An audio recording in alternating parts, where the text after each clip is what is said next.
वर्णिवेश रमणीय दर्शनम मंदहासरुचिराननाम्बुजं पूजितं सुरनरोत्तमैर्मुदा धर्मनंदन महं विचिन्तये। असतो मा षड्गमय तमसो मा ज्योतिर्गमय मृत्युर्मा अमृतं गमय। ओम शांति शांति शांति। આજની જ્ઞાન સભાની અંદર પધારનારા બધા જ ભગવત ભક્તોને વેદાંતાચાર્ય, પુરાણ ઇતિહાસાચાર્ય અને ફિલોસોફી શાસ્ત્રી રાકેશભાઈના હેતપૂર્વક જય સ્વામિનારાયણ। ભક્તો, આજની આ જ્ઞાન સભાની અંદર આપણે એક બહુ મહત્વની વાત કરવાના છે, અને એ વાત છે કે ભગવાનની સેવાની અંદર ભગવાનના ભક્તોએ ભગવાનને નૈવેદ્યના રૂપની અંદર સાકર અવશ્ય ધરવી। સર્વપ્રથમ આ સાકરની ઉત્પત્તિ કેવી રીતના થઈ એની કથા જે છે એ શ્રવણ કરવા યોગ્ય છે।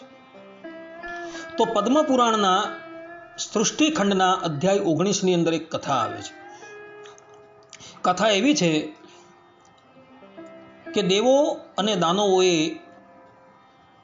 ભેગા થઈને સમુદ્રનું મંથન કર્યું, અને સમુદ્રનું મંથન કરતા અમૃત જે છે એ પ્રગટ થયું। મોહિની નારાયણ બધા જ દેવતાઓને અમૃતપાન કરાવતા હતા, ત્યારે એ અમૃતના કળશમાંથી કેટલાક અમૃતના બિંદુ જે છે એ ભૂમિ પર પડે છે, અને ભૂમિ પર પડતા એમાંથી શેરડી પ્રગટ થાય છે,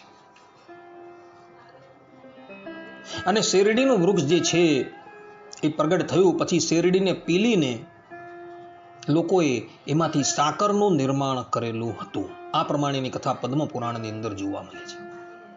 એટલે સાકર જે છે એ સાક્ષાત અમૃત સ્વરૂપ છે, અને એટલે માટે આપણે ઠાકોરજીની સેવાની અંદર અંતે કંઈ ન મળે તો ઠાકોરજીને સાકર ધરાવતા હોઈએ છીએ। ભક્તો, ભગવાનના ભક્તએ ઠાકોરજીની સેવા કરતા થકા નૈવેદ્યના રૂપમાં ભગવાનને સાકર અવશ્ય ધરાવવી। આમ તો શાસ્ત્રોની અંદર વિવિધ પ્રકારના નૈવેદ્ય ધરાવવાનું વિધાન કરેલું છે, પરંતુ કંઈ ન મળે તો ઠાકોરજીને ભાવપૂર્વક સાકર અવશ્ય ધરાવવી। આ સંબંધની અંદર આપણા સંપ્રદાયમાં એક ઇતિહાસ જે છે એ જોવા મળે છે। હરિચરિત્ર ચિંતામણી આ ગ્રંથ જે છે એ સદગુરુ ઋગનાથ ચરણદાસજીએ રચેલું છે। તો એના ભાગ 1ના 338મી વાર્તામાં બગસરાના કલાભક્તના ચરિત્રનો એમણે ત્યાં ઉલ્લેખ કરેલો છે। વાત એવી હતી કે એક વખત ગામ બગસરાના કલાભક્ત હતા, એ કેટલાક ખેડૂતોને સાથે લઈને ખડ લેવા માટે સરસઈની ગીરમાં ગયા હતા। એ બધાએ રાત્રિને વિશે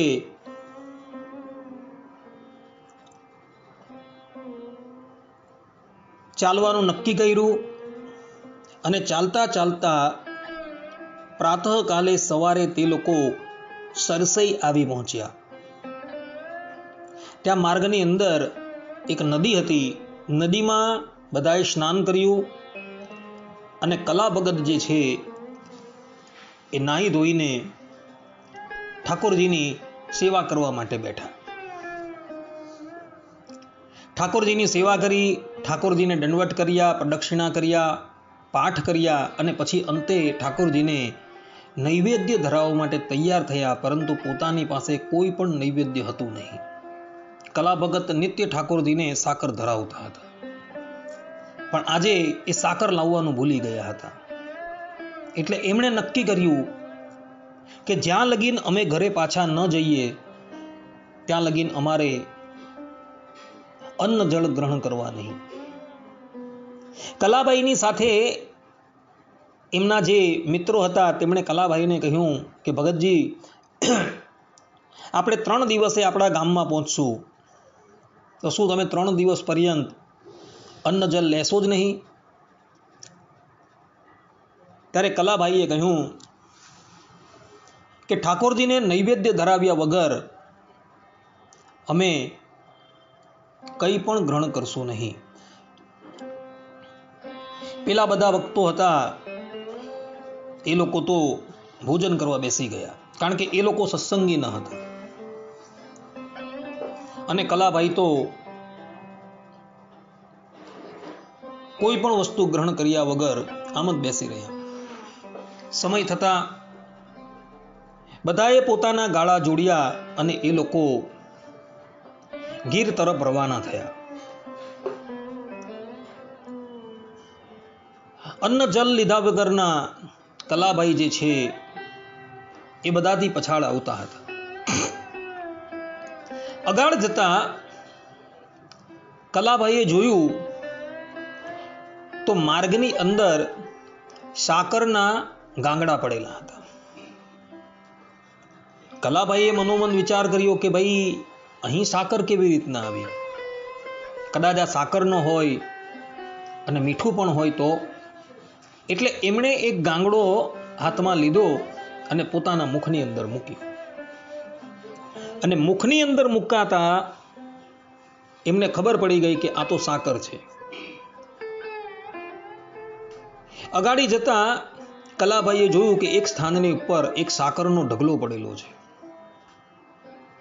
કલાભાઈ એ ઢગલાની પાસે આવ્યા અને એમાંથી કેટલીક સાકર જે છે એ ઠાકોરજી માટે નૈવેદ્ય માટે લીધી અને બીજી સાકરની એક પોટલી વાળી દીધી કે આપણે આ સાકર જે છે એ આપણે ઘરે જશું ત્યારે આપણા મંદિરમાં પધરાવી દેશું.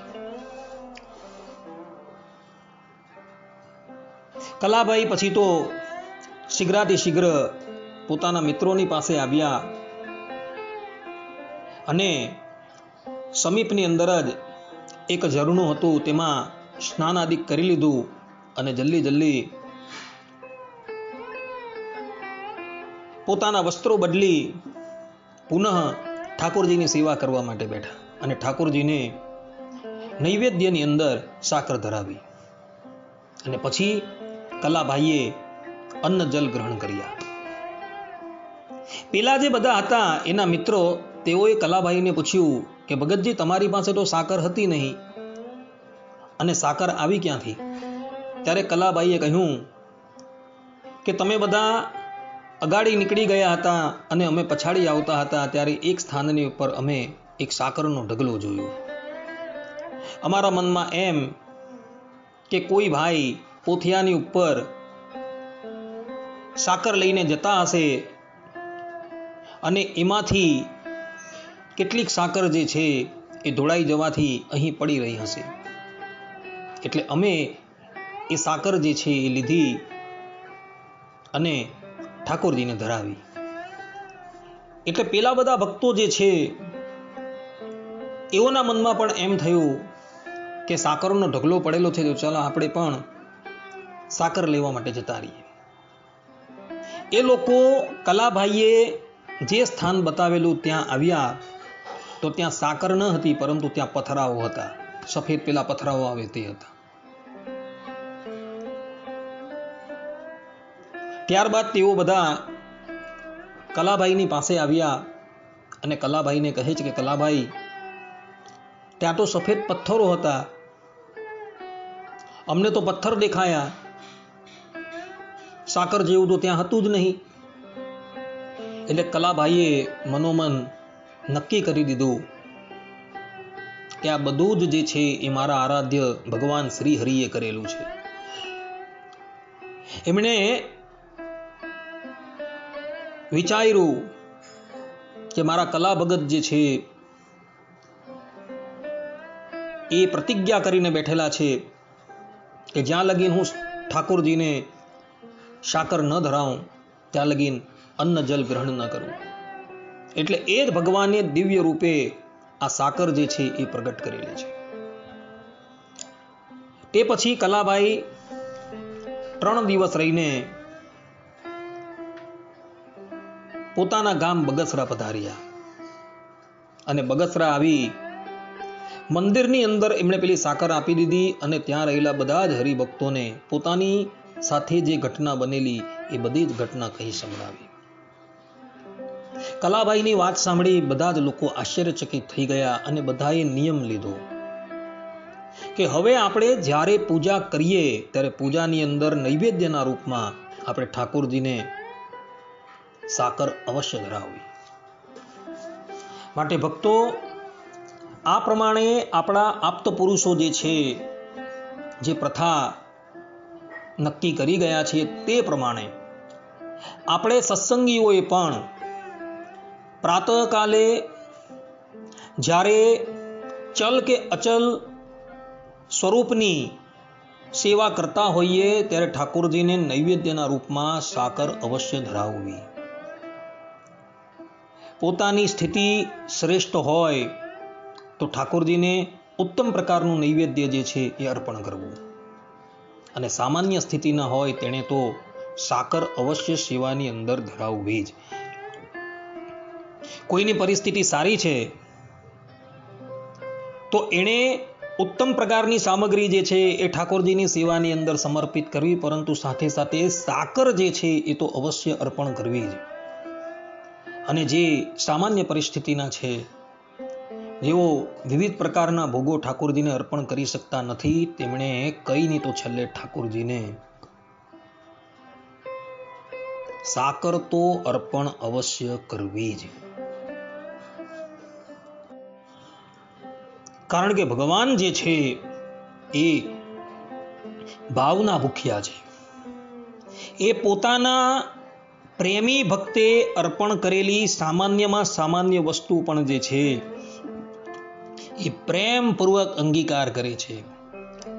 શ્રીમદ ભગવદ્ ગીતાના અધ્યાય 9 શ્લોક 24 ની અંદર ભગવાન શ્રી કૃષ્ણએ અર્જુનજીને તથા શ્રીમદ ભાગવતના 10મ સ્કંદના 81મા અધ્યાયના 4th શ્લોકની અંદર ભગવાન શ્રી કૃષ્ણએ સુદામા પ્રત્યે સ્પષ્ટ રૂપે કહ્યું છે કે પત્રમ પુષ્પમ ફલમ તોયમ યો મે ભક્ત્યા પ્રયચ્છતિ તદહમ ભક્તિ ઉપરત મશ્નામી પરેતાત્મનઃ. અર્થાત કે જે મનુષ્ય પ્રેમ ભક્તિથી ફળ, ફૂલ અને પત્ર જલમાંથી કોઈ પણ વસ્તુ મને સમર્પિત કરે છે તો હું તે શુદ્ધ ચિત્ત ભક્તના તે પ્રેમપૂર્વક અર્પણ કરેલા ઉપહારને માત્ર સ્વીકાર કરતો જ નથી, બલકે તુરત પ્રેમથી આરોગી લઉં છું. આ પ્રમાણે ભગવાન શ્રી કૃષ્ણએ પોતાના સ્વમુખે અર્જુનજીને અને સુદામાને કહ્યું છે. માટે ભક્તો, આપણે પણ નિત્ય જ્યારે ઠાકોરજીની સેવા કરતા હોઈએ ત્યારે ઠાકોરજીને વિવિધ પ્રકારની વાનગીઓ જે છે એ અવશ્ય અંગીકાર કરાવવી, અને જો કંઈ જ નથી મળતું તો અંતે એ પરબ્રહ્મ પરમાત્માને સાકર તો અવશ્ય નિવેદન કરવી. કારણ કે આ સાકરનું પ્રાગટ્ય જે છે એ અમૃતમાંથી થયું છે, અને અમૃત મેળવતા મેળવતા દેવતાઓને અને ઠાકોરજીને કેટલો પરિશ્રમ થયો છે એ તો તમે શ્રીમદ ભાગવતના 8મ સ્કંદનું તથા શ્રી વાસુદેવ મહાત્મ્યનું અધ્યયન કરો ત્યારે તમને ખબર પડશે. માટે ભક્તો, સિદ્ધાંત એ જ છે કે ઠાકોરજીની સેવાની અંદર ઠાકોરજીને કમસે કમ સાકર તો અવશ્ય નિવેદન કરવી. આટલું કહીને હું મારા આ પ્રવચનને વિરામ આપું છું. સર્વે સંતો નિરામયઃ, સર્વે સુખીનો ભવંતુ, સર્વે ભદ્રાણિ પશ્યન્તુ, મા કશ્ચિત દુઃખ ભાગ ભવેત. અસ્તુ. જય સ્વામિનારાયણ.